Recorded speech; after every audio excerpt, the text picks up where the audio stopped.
friend, it sounds to me as if all of America on this day is celebrating doing something that God's told us specifically not to do.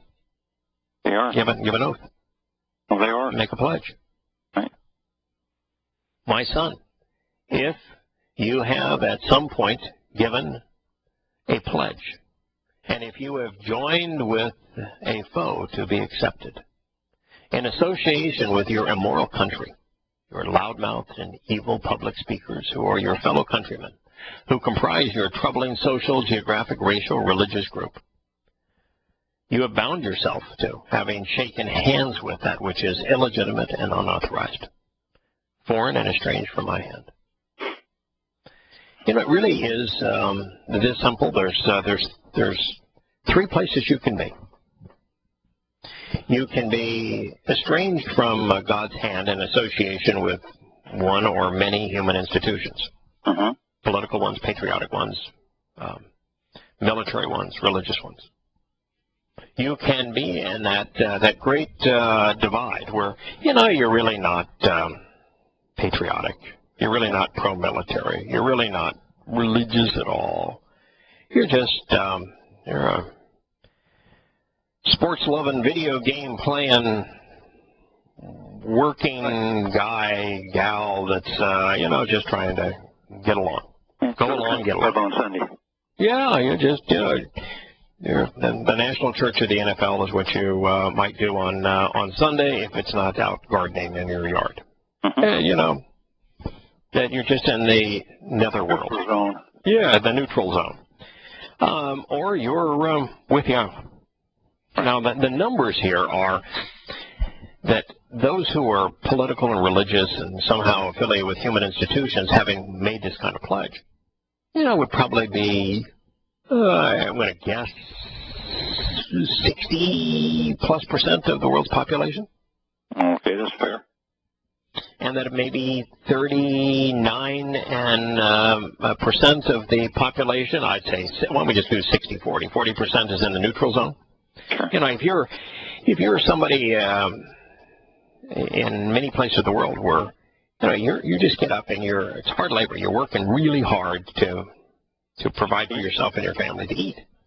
You know, chances are you're not in the religious zone. Chances are you're not in the political zone. It takes some time to hang out and be religious all the time. You can't. You have to turn it into a job. Yeah. So, well, of course, America's sports teams do. They get paid to pretend to be patriotic. So, but it's not 1%. It's 1 in a million that have chose to take sides with Yahowah. Right. And it's really shocking. I mean, it's just as shocking that I guess I'm not shocked that 60 or 40% of the world's population would be in the neutral zone. But 60% engaged in something that is opposed to God, all while thinking what they're doing is godly. That's pretty shocking. Yeah, and I guess they really do. I didn't come from a patriotic family, so even though we were all veterans, we never put out a flag. We never played that game. So yeah, I did, and I was. Oh yeah, man.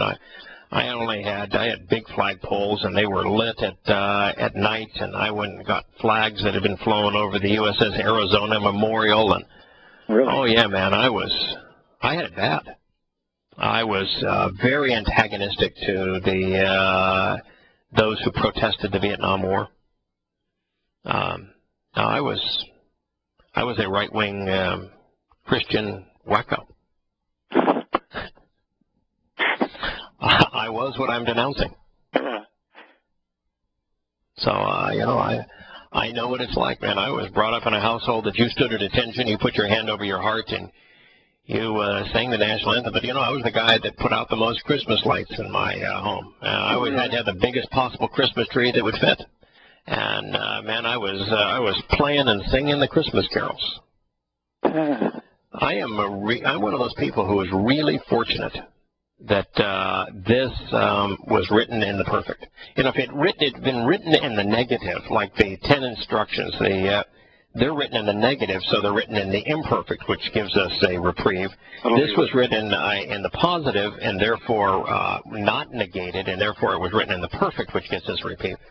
Can you explain to our listeners as to why this, if you have at some time given a pledge to your country, why that being written, having pledge, Arab, being written, and the perfect is an advantage for us? Well, because if we change, then we're no longer participating. Then it just goes for naught. Yeah. Otherwise, you would be locked in. If you ever did something, then you would be damned by that. Right. Just like the statements in stone, there are, if you don't continue, I mean, Moshe, I was having this discussion with somebody not too long ago, and Moshe, killed a man. Yeah. I think it was just very justified in doing it. He was to finish somebody else's life, and the guy died, and he clobbered him. Right. But that's not, he wasn't making a habit of it. He wasn't going out becoming a trained murderer, trained killer. No. And in this particular case, which it says, if you have at some time in your past made this. So the cure, which Yahowah provides the cure here, as to how to cure yourself of this problem. The cure is available to those only if they have done this but are no longer doing it. If it's written in the imperfect, if you could apply the cure while doing it. But the cure requires you to stop doing it. So until you stop, the cure doesn't work. That's right. So it is to be an American means you'd have to be as disgusted by Memorial Day as I am. You could not grow up in America, though, and not. You have to really be conscious, awake, to make that decision, because you can't go anywhere without this affecting you. I grew up in Australia in my teen years, and I could not. We started the day with "God Save the Queen." Anzac Day, they called it. The same thing. You can't avoid this stuff. And I've got to tell you, it's really troubling to me because of the fact that at one time patriotism was the purview of Christian conservatives. It was Christian conservatives that rallied behind the troops, that wanted to spend more money on the military, that justified all of our wars. Right. And they were the flag wavers. And it was the liberals that were protesting the wars and protesting the amount of money we spent on our military, and were dishonoring the military. Okay, but today that isn't true. If you look at every liberal media outlet today, every single one of them is got an honoring the troops thing. Every one of them will write articles and speak about America's intervention in Afghanistan or Iraq or bombing of Libya from a positive perspective. And so today, acquiescing to one's country, being patriotic, being pro-military is ubiquitous on the right and the left. So how in the world did that happen? If you keep repeating a lie over and over again, it becomes the truth to most people. Yeah, but it was the right-wing conservatives that were repeating the lie, and it was the liberals that were advocating against the lie. And now both liberal and conservative are both advocating the lie. What I think may have happened is that somewhere along the way, liberalism is a liberal use of power. It's collective control. That the liberal recognized that the single most effective means to getting to control everyone, to impose one's will, is the military. And they began to bond with the military because the military is the ultimate institution of top-down authority, where the individual gives up all freedom and is controlled from above. Well, didn't the Illuminati guy, didn't he say that? Adam. Didn't he present another form of religion to replace? So maybe as American religion became less and less religious, since they became more prosperous and more liberal in their attitudes towards things. They had to replace it with something, and patriotism was the easiest. It was the religion of the enlightened. It was the religion of man. It was socialist secular humanism. So instead of religion, they gave them that as their religion, and took the hook. They went right into the snare, as we're about to hear. Yes, that's correct. So then this goes on, you lure others into relinquishing their freedom, and you yourself are ensnared and controlled by the statements of your mouth. You are caught by way of the words of your speech. You know, Paul, who's an articulate guy, was feeling sorry for the victims of religion and religious customs. And I say, no, that's not Yahowah's perspective. No, he sees the victims of these institutions as actually empowering them. That, you know, the more people that go along with the myth of militarism or patriotism or politics, whatever it is, or religion, the more people that go along, the more credible it becomes. You know how many times I've been told that, you know, Islam is true because it's the world's fastest growing religion? Which is to affirm Yahowah's point here. When people go along, now by the way, it's not true, but when people go along and acquiesce to something, it gives that thing institution credibility. You know how many times I've said, you know, there's no way that you can be right about what you're writing, and because it's just one person versus millions of people who are religious and don't view it that way. You know, you can't tell me that you alone are right and everybody else is wrong. Yeah, the old saying, 40 million Frenchmen can't be wrong. Yeah, they can. Yeah, they can. Yeah, and that's what God's saying, is that by you joining in, you aid and abet these human institutions. When you go along, it's when enough people don't stand up. That's why the first hour of this program today, I was saying the problem is, America, you've been given every evidence that your government is counterproductive and corrupt, and yet you still support it and love it and give pledges to it. What's it going to take to wake you up? And the problem is that there's not enough people who are willing to take a stand against it to make a difference. And the fewer there are that are willing to stand up against it, and the more that are going to go along with it, the more influence and power and credibility the lie has. I think to a large degree the reason that the truth, as exposed by WikiLeaks and Edward Snowden and the U.S. War College on the nature of the Defense Department, the reason that it isn't seen as credible, even though it's irrefutable fact, is there aren't enough people shouting it out. Correct. Absolutely. I totally agree with that. Yeah. I'm glad you do, because that's Yahowah's perspective. It's we are comatose. Yeah, he says we're essentially comatose.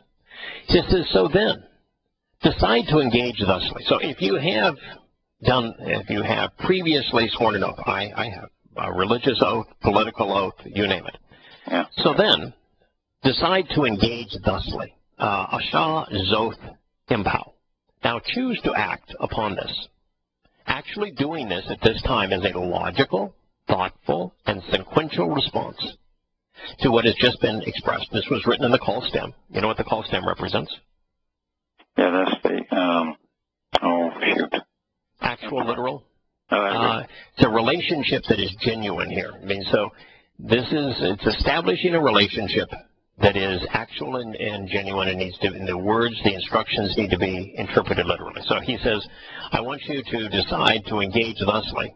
You shouldn't be looking for symbolic meaning here. It's not metaphor talking. Right. Just go do this. Go do this. But choose to do it. Yes. The call stem tells us to interpret it literally. The imperative mood. So he says, so then decide to engage thusly. It's in the imperative mood. Now, the imperative mood expresses second-person volition. Yes. So is he saying, I'm ordering you to do this, or this should be your choice? No, it has to be volition, his choice. Right. It has to be your choice. It can't. He's not a commander. No. This has got to be what you want to do. It's not only to choose to do it. Volition means this is what you want to do. Yeah, free will, and he always says it that way. I really, really want you to. Right. Now, in this case, by the way, it's not the cohortative, which would be first-person volition. Yeah. Now, while I think it is first-person, I want you to want this. Right, you're right. But in this case, I want what I want. Yeah, there you go. But in this particular case, he's saying that I want it to be your decision. It should be your decision. But you can read into this, if God is encouraging us to make this choice, then he wants us to make this choice. So although it was written as second-person volition, it most certainly expresses the will of the speaker, which is Yahowah in this case. So it says, so then decide to engage thusly, my son. Now, you'll notice here that this was not written in the perfect nor in the imperfect. There was no conjugation associated with this. Now, I thought that was really interesting. Most verbs have a conjugation. That means,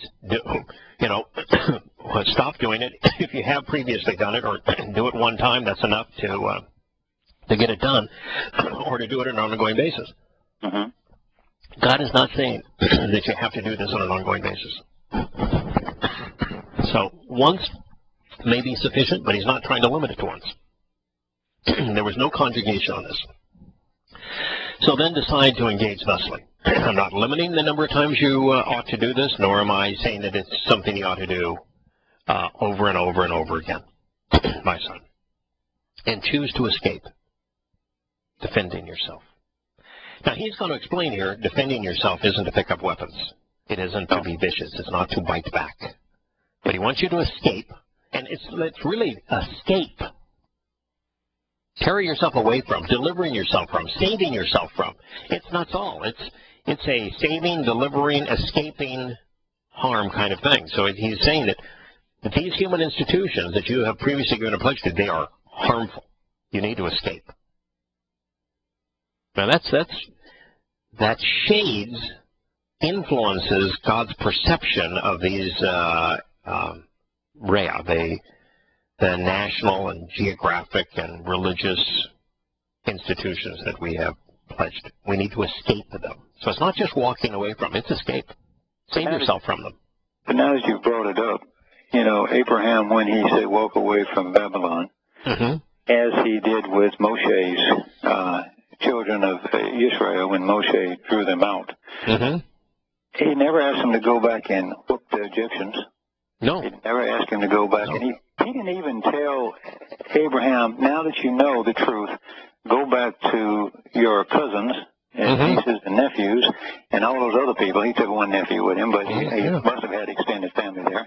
He didn't go back and say, now go back and straighten these people out. Yeah, in fact, even Yahowah told him to leave your father's house, and he took his father with him. He didn't. He asked him, don't take these people, but they took them. Yeah, and so it's what you're seeing there is that God did not require an absolute, perfect, and complete response by Abraham. He just needed Abraham to make the first move, which was to walk away from the country and from his society. But you notice, did Terah, his father, mm-hmm. accompany Abraham into the promised land? Oh, he died at Haram, didn't he? Yeah, he sure as heck did. So you're shedding these things along the way is the idea.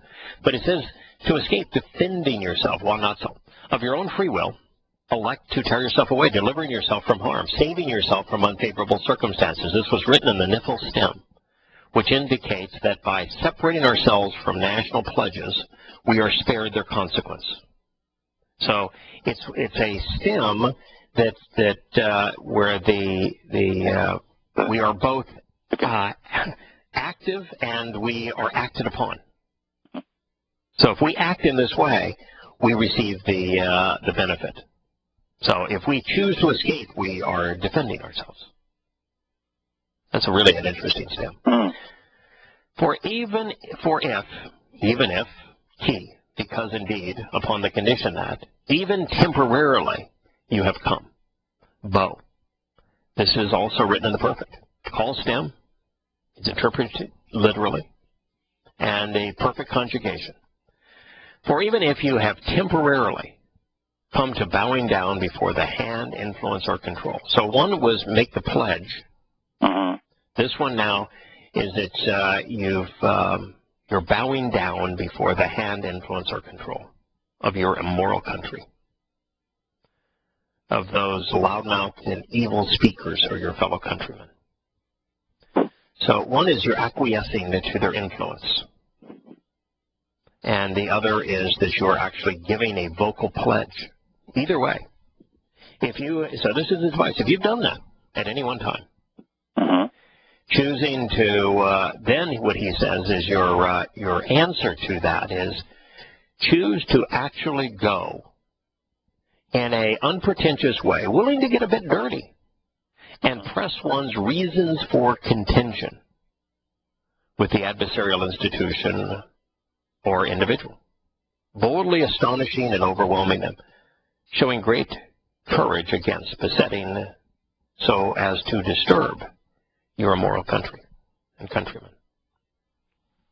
As you read these things, I'm looking over my notes on everything I looked up, and yeah, that's it's exactly what it says. I already knew that, but for the audience, if I make any contribution at all, I can at least verify you're absolutely on the money. Yeah, and one of the interesting things here about Rafaq is that it also communicates quickly.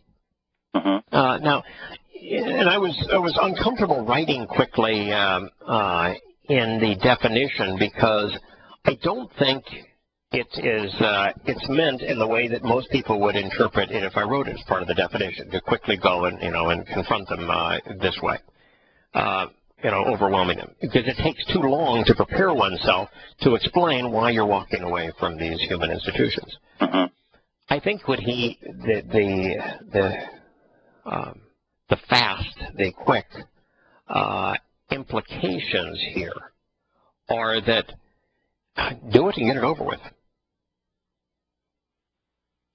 That your response to why you are walking away from these institutions ought not linger. You ought not, spend a lifetime doing it. Why it wasn't written in the imperfect. You ought not spend your lifetime doing it. It ought to be this drawn-out thing. Say what you have to say and be on with it. Well, and then kick the dust off your feet, as Yahowah said, and leave. Right. If they don't like it, leave. Right. And as I was dealing with that, and I'm going to write it into the commentary as I finish writing commentary on this particular proverb. But it's really, I'm sure when you looked up the word, you saw things that showed a hurried nature to it. But I think that's what he means. That would be the only thing that would be consistent with what we've come to know. But it tells me that in terms of exposing and condemning all of the things that are wrong with our country and world, we've done the job. It's time to move on. So it's interesting, Kurt, in the first where he says you've offered a pledge, then his advice is for us to choose to confront the institution in a vocal way. In this case, it's if you've come to bow down, that's a kind of a physical thing. Then the verb is halak, to walk. You should walk. Right. And he even uses rafaq, which means you're going to get a little bit dirty in doing this. Yeah.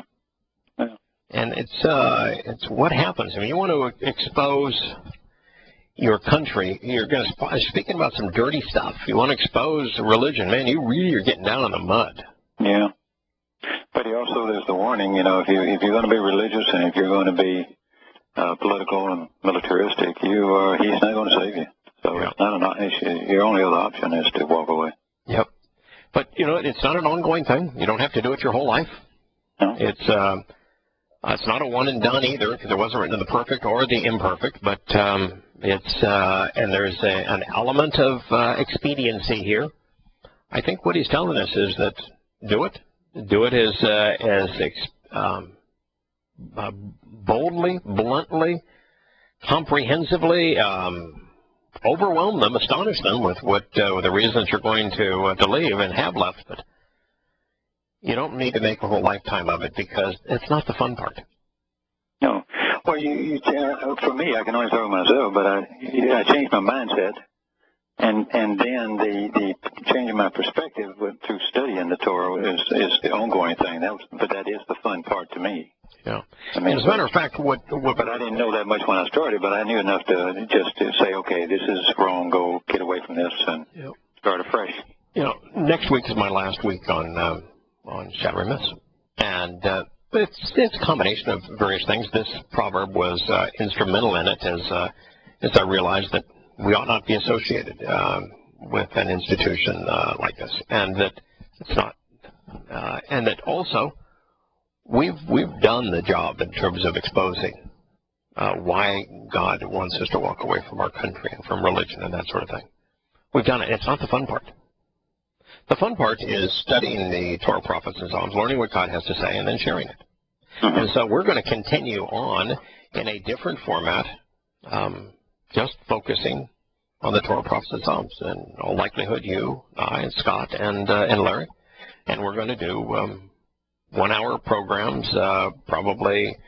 My hope is we record 2 hours at a time, twice a week. That'll give us a 1 hour program, 4 days a week, and then we have the hour and a half program on the Shabbat, and all the programming's going to be on what God is sharing with us, because that is the fun part. Well, I certainly look forward to being a little part of that. So yeah. So let's. I mean, that's what I think he's telling us here is that you need to disassociate from these things because they're harmful, and you need to let them know, give them both barrels as to why you're leaving. Press one's reasons for contention with the adversarial individual or institution, boldly astonishing and overwhelming them, showing great courage against your immoral country and countrymen. Pretty straightforward. Do not give yourself over to slumber, to being unaware concerning your eyes, an altered state of awareness, and inactivity, the altered state of your eyelids. Why do you think this follows? That he's got two admonitions here. If you've given the pledge, or if you've shown some difference to their authority, you need to walk away and you need to disassociate and then confront them. And now he says, don't give yourself over to being unaware, particularly regarding your eyes. Do you think there's a connection here, or is he just completely changing the subject? Well, no, perspective, but even though I just flashed back to Yosha talking to his disciples, and when he was warning them against Paul, I mean, they already had it, they got it at that stage, and he's telling them even you could be you could be swayed by this man, so be real careful. Don't go back to sleep. Right. Yeah. I think what he's saying here is that you have actively given a pledge. You have actively shown your devotion to these institutions. And so I'm telling you to actively engage and to distance yourself from them and to speak out against them. And he said, do not let being unaware be your excuse. That's what he's saying here. Don't give yourself over to having apathetic eyes, so that the first hour of the program by saying, what is it going to take in terms of information? Well, the information was provided. The vast preponderance of Americans didn't look at it, didn't consider it. And so he's saying, don't do that. Open your eyes. Come to know the truth. Being comatose here is not is a way to go. The way to go is to be active, to engage. But I didn't know, I didn't do anything. That's not an excuse here. It says, don't do that. Then he says the way that he wants us to defend ourselves and escape, this is not Saul, is, he says, choose to escape, defending yourself like a gazelle from the power of the hand of power, and in a similar fashion to the chirping bird from the fowler, from the trap. We talked about this before. Does the gazelle have any means of attacking its enemy? No. Or is it just flee? It can only escape. It can run away, it can jump up, it can out-quick it. But it doesn't have, it can't fight. Right, and the same thing is, can it out-quick the lion if the lion's got its jaws wrapped around its neck? No, you're gone then. Right. Can the sparrow out-quick the fowler if it's in its trap? No, if it's in the trap, it's dead there again. So what is the defense mechanism of the gazelle and the sparrow? Jump away and scream a warning. No, that's not the defense mechanism. Nope. The defense mechanism, because if it's already if it's already in the jaws or claws or trap, It's too late. No matter how fast they fly or how fast they jump away. Oh, not if you're in the trap. I'm sorry. Yeah. So the defense mechanism is being observant. Yeah. That's what those two animals have in common. Yes. The sparrow and the gazelle is that their defense mechanism is they're aware. He is explaining what he meant by saying don't have apathetic, sleeping eyes. Mm-hmm. The gazelle and the sparrow have their eyes open. They're paying attention to the danger around them, and they flee it. And they flee it very quickly, and they use great agility to flee it. You're right. But their defense mechanism is they're aware of what's happening. God just said, don't let your eyes close and be sleepy, because then you will not be aware, and you will be trapped before you even know it. Well, even though they have great smellers and noses as well and senses, but they're interesting enough, these animals all have their eyes on the side of the head, so they have peripheral vision. It's huge. Yes. Which keeps them also. Right. We don't, of course, but we can move our head around. We can see where we're going, and we can see what's in front of us, and it's very easy for us to read with eyes in front of our faces. But the gazelle and the sparrow, they have their eyes on the side of their head so that they can be observant to what's happening all around them. Yeah. That's their defense mechanism. Yeah. So what he's saying is look around. Yeah, we can turn our heads. Look around. Be observant. And if you're not observant, and if you're not aware, then you're going to be played for a fool like 99.9% of Americans are played for fools because they're not aware. This is all, he's constantly explaining and reinforcing these things. Now he's going to explain both the issues of being lethargic and the issues of becoming dependent upon human institutions, and what it is that he doesn't like about human institutions because their influence on the individual. He says the habitually and inactive, the lethargic, should see, observing and examining, ra'ah, use their eyes, so he's playing off the eyes again, the movement of the ant, her ways, and be wise. So, again, be aware. Look around you, pay attention, and try to understand what you're seeing. What's the movement of the ant? He says, beneficially and from a relationship perspective, she has no leader or ruler. No commander or officer, no government or imposed authority telling her what to do. She has no work foreman, public official, even clerk or scribe telling them what they need to be doing. Or anyone claiming to be in charge or control, especially a lord who reigns over her. So what we have done as Americans is we've acquiesced authority. Mm-hmm. We can say in the military, well, I only killed them because I was ordered to do so. Yeah, they told me so. I had this profession of faith because that's what I was told to do. I was told to go vote, so I voted. And Yahowah says you don't need anybody but me. Yeah.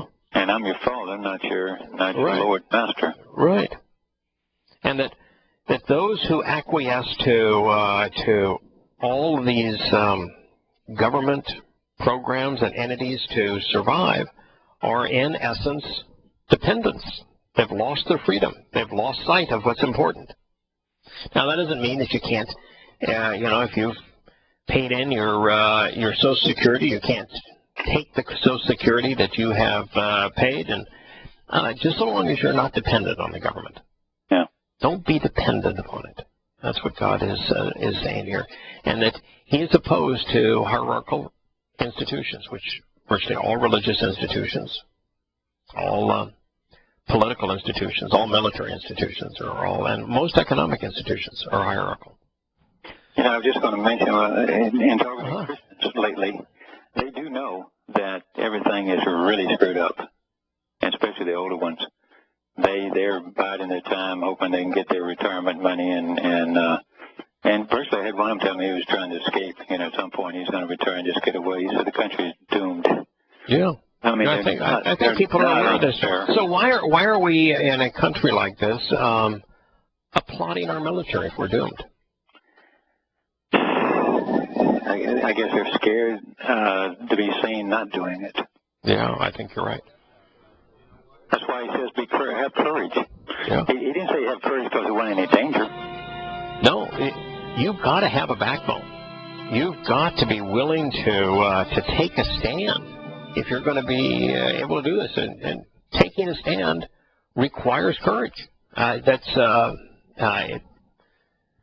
There's no question that it does in this regard, and it's just something that we don't often do.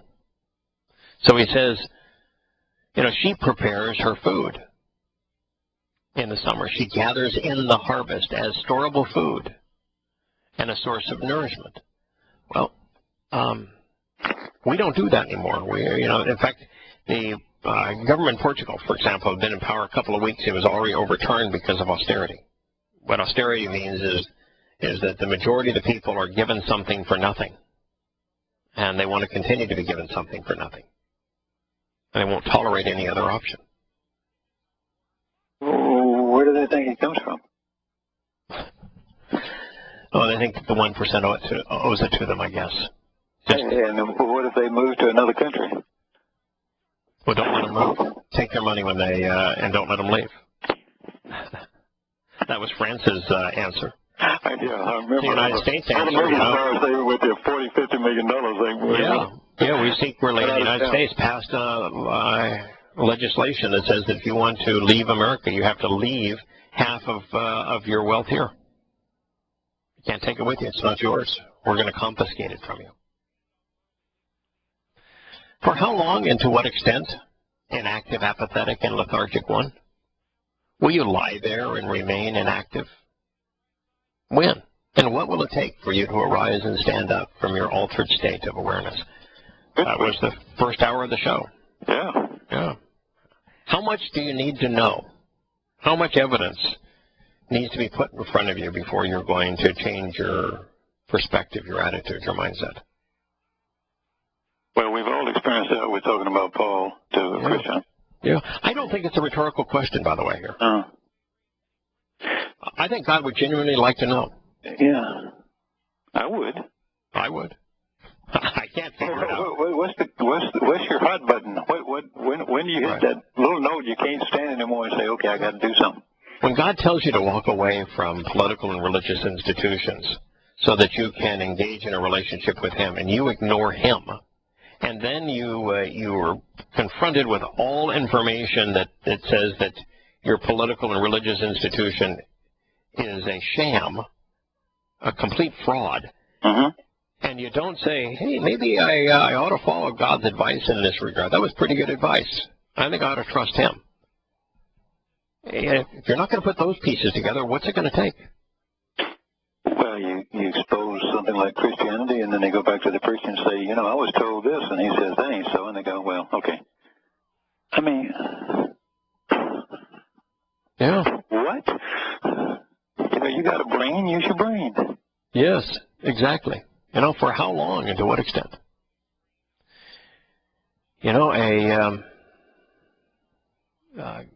God is making it very clear that we have a very serious problem.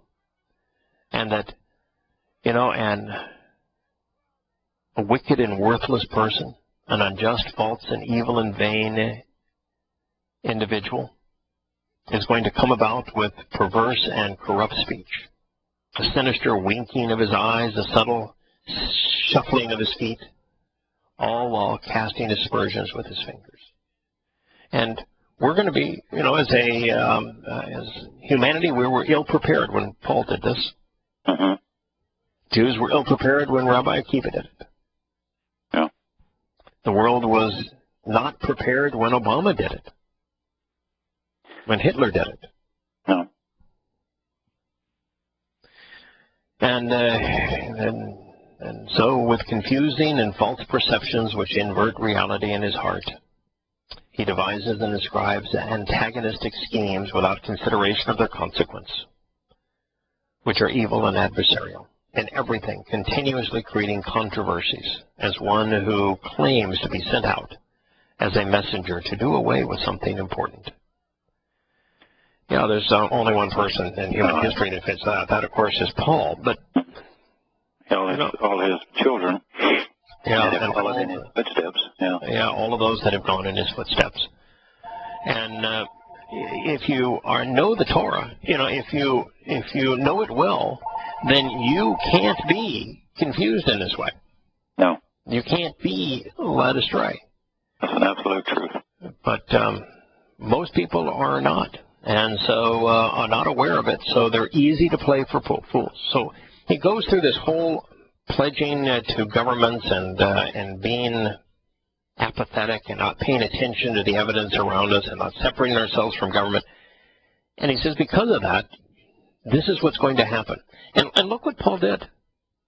In his premier letter, Romans, he tells Christians to believe that God established the Roman government for their good. Yeah, something that just destroyed Israel. Right, yeah. Oh, yeah. Yeah, I mean, that's pretty hard to explain for good when it wasn't until, 10 years, 15 years after he wrote that, Rome destroyed the temple. Mm-hmm. And that 50, 60 years later, they came in and crucified tens of thousands of Israelites, salted the land, hauled them away into slavery, built the Colosseum. Yeah. And this was God's doing, that God did this for the good of humanity. I mean, when Rome acted in that way after Paul had written the letter to the Romans, can you imagine how stupid, how ignorant, how unaware people had to be to accept Paul as speaking for God? Well, the one positive thing was that they didn't. For the most part, he died alone. Yes, but immediately thereafter, Marcion started to promote him, and then we find it all over again. Yeah, and then the Roman Catholic Church incorporated it into their canon, his letters. But just imagine being that ignorant that as Rome was destroying Israel and the temple and killing the chosen people and burning copies of the Torah around those who could read Hebrew, that people believed that someone who said that this Roman government was God-appointed and good for you was speaking for God. There's kind of a lot of that feeling now in Christianity. You hear people say all the time, well, it all happened for a reason. No. It wasn't God's intent that your child get run over by a truck or something. No. Or attacked by three guys. And no. Oh, and that child could have been saved. Mm-hmm. Could it have been saved from the cancer? No. Could it have been saved by run over the truck? No. But it was pretty clear that the souls of those children of covenant members mm-hmm. who die before they are old enough to assess the Torah for themselves, so long as their parents do, as Yahowah said, which is to share the Torah with their children on a regular basis, teach them about the Torah, so that they grow up knowing and loving Yahowah. The children of the Torah are deemed to be children of the covenant. So the children of those who are in the covenant are deemed to be in the covenant, and so there's a way you can save their soul. Mm-hmm. But unfortunately, virtually all parents condemn their children. Take them to church instead. Or teaching them to put their hand over their heart as they go to school, sing the national anthem, or give the Pledge of Allegiance to the flag. Upon this, therefore, suddenly, surprisingly, openly, albeit briefly, he will arrive with his destructive opposition and ruinous calamity. He will smash and shatter, he'll breach and break something that's vital. And as a result, he's going to suffer affliction in an instant. And there will be no remedy, no cure. Paul created Christianity based upon a New Testament, based upon a new covenant. And this is exactly the result. There is no cure. So God says presently these 6 things Yahowah hates. and 7 are an abomination to his soul. The name here, of course, is Yahowah. It's not the Lord. It's not Jesus. It's not Christ. These are the things that Yahowah hates, and 7 are an abomination to his soul. We've been through this list. Visions of grandeur, hands that shed innocent blood, a deceptive tongue, a heart which devises and writes troublesome and idolatrous religious plans, speech which rashly and impetuously run to and fro, darting about, approaching that which is evil, a maligning soul whose breath utters sedition, breathing out slanderous and deceptive testimony, which incites the deluded to worship false gods. And 7, and then one who claims to be sent out as a messenger to do away with something important. Only one person fits it all. Yes, and particularly that last part. One who claims to be sent out as a messenger to do away with something important. Welcome to the world of Pauline Christianity. God called it an abomination. And all the things that made it possible, God says he hates. So why do you cling to that which God hates? Because in particular, this person claiming to be sent out as a messenger created controversy and strife between brothers.